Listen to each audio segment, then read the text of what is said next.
हाँ जी जनाब, क्या हाल चाल है। तो जी welcome back to my another video.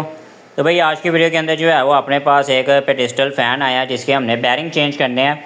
तो आज की वीडियो के अंदर जो है मैं आपको दिखाऊंगा कि आप पेडिस्टल फ़ैन के जो बैक साइड का कवर होता है ना, उसके जो कि एक्सल के ऊपर आपको पता है वहाँ पे चूड़ी बनी होती है, तो आप उसको कवर से किस तरह जो है वो सेफली जो है वो आप रिमूव कर सकते हैं ताकि आपका जो एक्सल है ना वो जो है वो डैमेज ना हो, उसकी चूड़ी जो है वो ख़राब ना हो। अगर हम सिंपली जो है उसको हथौड़ी की मदद से मारेंगे ना तो हमारे ऊपर की चूड़ी जो है वो डैमेज हो सकती है, ऊपर की जो एक्सल है ना वो टेढ़ा हो सकता है, उसकी चूड़ी ख़राब हो सकती है।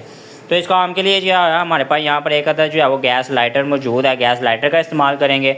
और एक जो है वो हमें लकड़ी का गुटका चाहिए, ठीक है। तो इन दो चीज़ों का इस्तेमाल करते हुए हम ये काम जो है वो बहुत ही आसानी से कर लेंगे। तो सबसे पहले आपके पास गैस लाइटर है तो वो कर लें यूज़, नहीं तो आपके पास जो है वो कोई बर्नर है या चूल्हे के ऊपर भी आप इसको जो है वो कवर को अच्छे से आप गर्म कर लें, ठीक है। तो एक बार जब कवर फुल हीटअप हो जाएगा ना, तो उसके बाद आपने क्या करना है, इस तरह एक्सल को ऊपर से रूटर को पकड़ना है और लकड़ी के गुटके के ऊपर आपने 1 से 2 बार जैसे ही आप इसको नीचे की तरफ मारेंगे ना, तो कवर जो है वो बाहर निकल आएगा और बैरिंग जो है वो एक्सल के साथ जो है वो सेपरेट ऊपर की तरफ से बाहर निकल आएगा, ठीक है। तो गर्म करने का ये फ़ायदा हो जाता है कि हमारा एक्सल जो है उसकी चूड़ी वगैरह वो चीज़ें जो है वो बच जाती हैं। तो अब रूटर में से जो है वो बैरिंग निकालना है, तो अब उसके लिए भी आपने लकड़ी के गुटके के ऊपर इसको रखना है।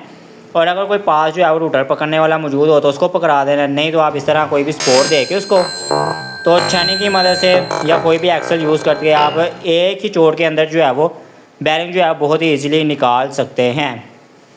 तो ये जी फाइनली हमारा बैरिंग जो है वो रिमूव हो गया है। और ऊपर वाली साइड का बैरिंग हम पुलर की मदद से भी आसानी से निकाल सकते हैं। तो भाई उम्मीद है आपको आज की वीडियो भी अच्छी लगी है। वीडियो को लाइक कर ले, चैनल को सब्सक्राइब कर ले। आज के लिए सिर्फ इतना ही। अल्लाह हाफिज़, गुड बाय।